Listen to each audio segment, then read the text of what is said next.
Sejam muito bem-vindos ao Brasil Foundation. Eu sou Rodrigo Vasconcelos e hoje nós vamos falar sobre uma riqueza humana do Brasil. O nome dele é Bernardo Pereira de Vasconcelos, né? Ele foi um grande estadista aqui na história do nosso país. Hoje em dia ele é muito pouco estudado, falado, conhecido, mas vale muito a pena saber quem foi Bernardo Pereira de Vasconcelos. Então nós vamos falar um pouco sobre ele aqui.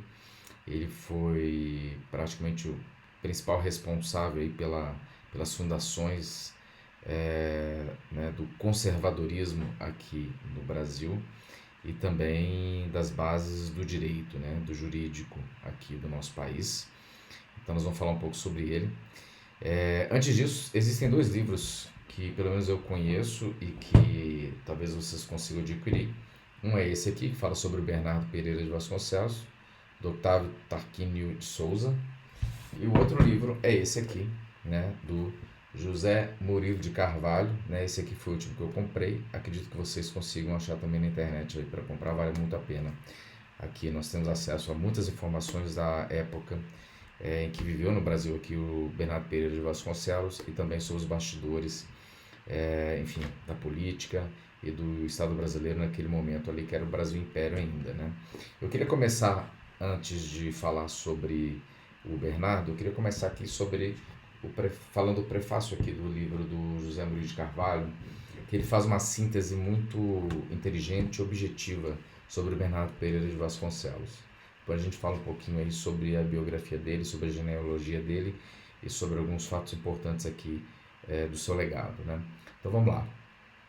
O José Murilo de Carvalho, então, diz aqui no prefácio: Bernardo Pereira de Vasconcelos é uma das figuras fundamentais do período inicial do Brasil independente. Foi deputado-geral, senador, conselheiro de Estado, ministro da Fazenda, da Justiça e do Império. Inteligência privilegiada, orador eficiente pela concisão e temido pelo sarcasmo, trabalhador obsessivo, legislador fecundo, Bernardo Pereira de Vasconcelos foi personagem central da oposição parlamentar no período em que o sistema representativo dava os primeiros e inseguros passos no Brasil. A grande tarefa da geração da regência foi enfrentar os conflitos entre os radicais, liberais e restauradores, unidos apenas até a deposição de Dom Pedro I, imperador do Brasil na época. Quase tudo seria colocado em questão: a monarquia, a escravidão, a própria existência do país. Dentre os liberais que iniciam este período na oposição e passam a governo, a trajetória mais marcante foi, sem dúvida, a de Bernardo Pereira de Vasconcelos. Juiz de direito, era um jovem e intransigente defensor do liberalismo, disposto a lutar contra a herança absolutista recebida com o rei português Dom Pedro I. Defensor do parlamento e da Constituição, foi o primeiro político brasileiro a prestar contas sistemáticas dos seus atos àqueles que os elegeram. Um dos líderes dos liberais chegou ao poder num momento difícil, o Bernardo, após a abdicação do imperador em 1831, no caso do Pedro I, na pasta da Fazenda do Ministério da Regência Trina Permanente. A partir de 1834, no entanto, começa a mudar sua trajetória, abandonando posições políticas cada vez mais conservadoras. Adotando posições políticas cada vez mais conservadoras. Aos poucos passa a defender abertamente o tráfico de escravos e a escravidão, além de articular mudanças na Constituição para favorecer mais tarde o controle do Estado e menos liberdade, sobretudo administrativa. Seus aliados de ontem se tornam adversários e Bernardo de Vasconcelos se revela o primeiro grande tribuno brasileiro, implacável e ferino como opositor, capaz de controlar o ritmo do governo, barrando-lhes as propostas. Em 1837, após a renúncia do regente Diogo Antônio Feijó, retorna ao ministério como principal teórico do regresso conservador. A partir daí, Bernardo Pereira de Vasconcelos se torna o grande articulador de uma série de reformas políticas que vão se completar em 1841, das quais resultará o centralismo administrativo do Império. Como vencedor, foi tão implacável como nos tempos de opositor. Deu acabamento à sua obra perseguindo os derrotados, removendo do caminho os obstáculos aos seus projetos e formando toda uma geração de políticos conservadores que aprenderam com ele. Pelo brilhantismo de sua oratória, Bernardo Pereira de Vasconcelos é chamado de o Mirabel do Brasil, por John Armitage. E segundo Joaquim Nabuco, sua palavra é a ferramenta simples, mas poderosa, que esculpe o primeiro esboço do sistema parlamentar no Brasil. Dessa forma, Bernardo Pereira de Vasconcelos se torna uma figura fundamental da formação do Brasil. Os escritos de Bernardo Pereira de Vasconcelos foram cuidadosamente resgatados por José Murilo de Carvalho, que na introdução descreve e analisa as contradições e ambiguidades da vida e do pensamento deste personagem essencial na construção do Brasil, dos brasileiros. Este volume contém muitos textos publicados apenas no calor dos acontecimentos. Permite uma visão de conjunto de uma das mais ricas figuras políticas do Brasil imperial. Sua leitura é fundamental para a compreensão de toda essa época. José Murilo de Carvalho. Então, me perdoem ali alguns erros durante a leitura, estava muito pequeno, mas acho que deu para todos vocês entenderem aí esse resumo sobre Bernardo Pereira de Vasconcelos. Bom, eu queria continuar falando do Bernardo aqui, né, e explicar para vocês as origens ancestrais do Bernardo Pereira de Vasconcelos, né? Ele foi um membro da família Vasconcelos, né? E ele descendia de Gonçalo Mendes de Vasconcelos, né? Isso lá na época, enfim, do início do Reino de Portugal. O Gonçalo Mendes de Vasconcelos, ele foi um dos filhos de Men Rodrigues de Vasconcelos, tá? O Gonçalo Mendes de Vasconcelos teve alguns irmãos, dentre eles o Martim Mendes de Vasconcelos, né, além de outros.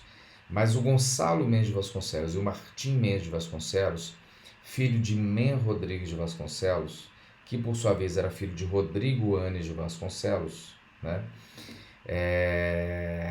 O Gonçalo e o Martim, muitos descendentes deles vieram para o Brasil. Então nós temos aqui no Brasil muitos descendentes do Men Rodrigues de Vasconcelos, que são descendentes desses dois filhos do Men, o Gonçalo e o Martim, né? Então, o Bernardo Pereira de Vasconcelos descendia do Gonçalo Mendes de Vasconcelos. Eu também sou membro da família Vasconcelos, por exemplo, e eu descendo do Martim Mendes de Vasconcelos, irmão do Gonçalo, do qual descende o Bernardo, né? Então, são dois troncos paralelos, né, da minha família e da família do Bernardo Pereira de Vasconcelos, mas ambos descendem do Men Rodrigues de Vasconcelos aqui em cima. O Men Rodrigues de Vasconcelos, então, como eu disse, descendia de Rodrigo Anes de Vasconcelos, que por sua vez descendia do João Pérez de Vasconcelos, que foi o primeiro Vasconcelos, de que descendem todos os Vasconcelos até hoje. Ele foi o patriarca, o primeiro a receber o sobrenome, que era topomínio, por conta da região que era de posse, eram terras de posse da família. E o João Pérez de Vasconcelos foi filho de Pedro Martins da Torre, né? Que por sua vez foi filho de Martim Muniz, muito conhecido na história de Portugal, que era, né, primo de certo grau de Afonso Henriques, lutou com Afonso Henriques em Ourique, em Santarém, em outras batalhas, incluindo de Lisboa, e que faleceu então no castelo de São Jorge em 1147, durante a tomada de Lisboa. Quem for lá até hoje, já falei isso em outro vídeo, tem lá a Porta de Martim Muniz, onde ele morreu. Foi morto, na verdade, pelos mouros, né, que no final acabaram cortando a sua cabeça com uma alfange, e em cima um busto em mármore que o próprio Dom Afonso Henriques mandou colocar. Essa é a nossa história, tanto do Brasil quanto de Portugal. E percebam a conexão nossa, né, com Portugal aqui do Brasil. Estou falando aqui da família Vasconcelos, dessa figura proeminente na história do Brasil, que foi o Bernardo Pereira de Vasconcelos, diretamente ligado ao Império do Brasil, diretamente conectado à família real, família imperial portuguesa brasileira. E, e essa nossa história ela não é contada, né, aqui no Brasil, ela foi apagada, né? Então percebam como é importante a gente compreender isso. Eu estou falando só de uma figura, o Bernardo Pires de Vasconcelos. Tem várias outras figuras de diversas outras famílias, né, com ancestralidade importante portuguesa, né, que foram também fundadores do Brasil.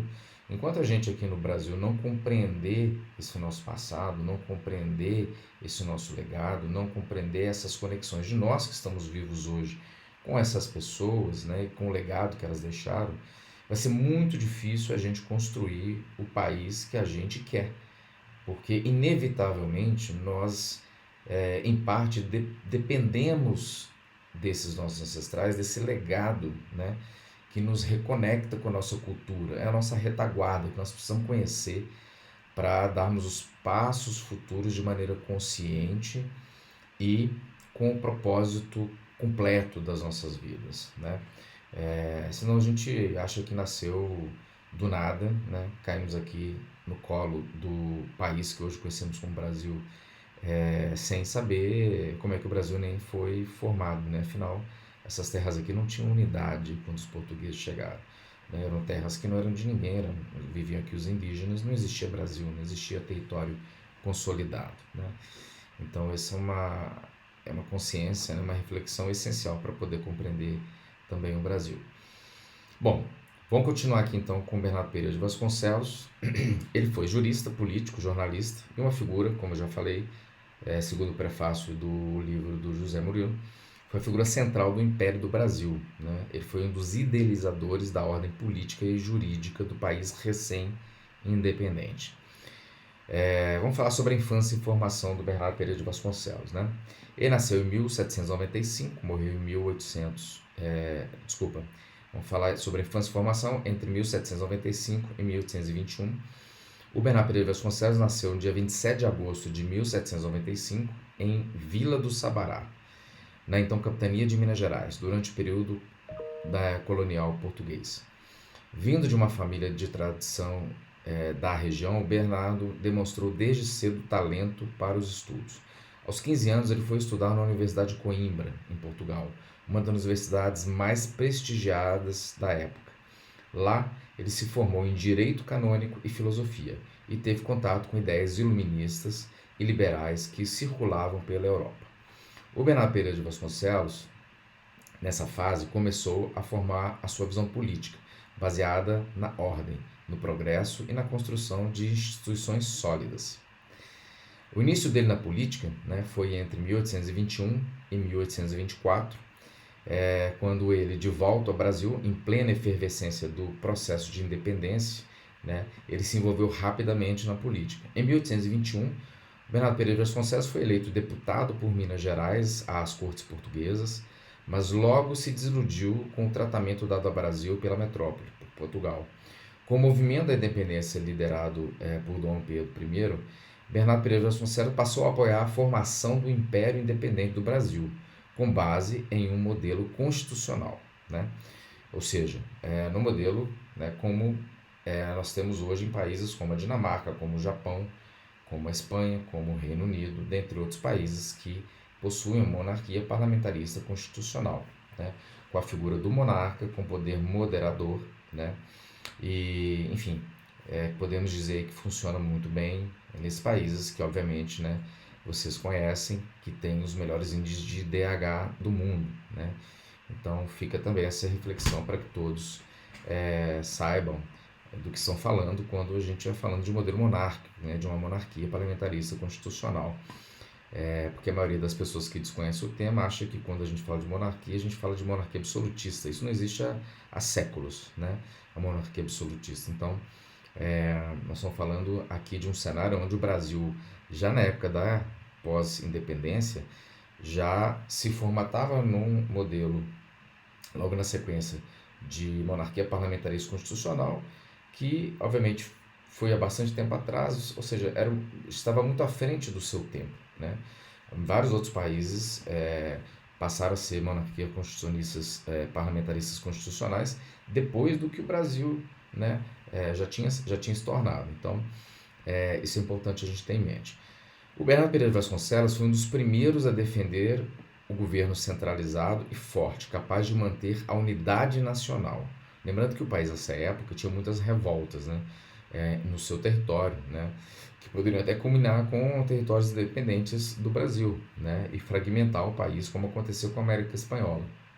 Então, o Bernardo ele foi protagonista nesse processo de centralização forte para ter a unidade nacional e com certeza consolidar o território do Brasil com essas dimensões continentais que a gente conhece hoje em dia, né?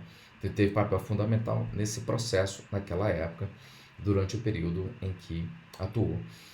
Durante o primeiro reinado, Bernardo Pereira de Vasconcelos se destacou como deputado-geral e jurista.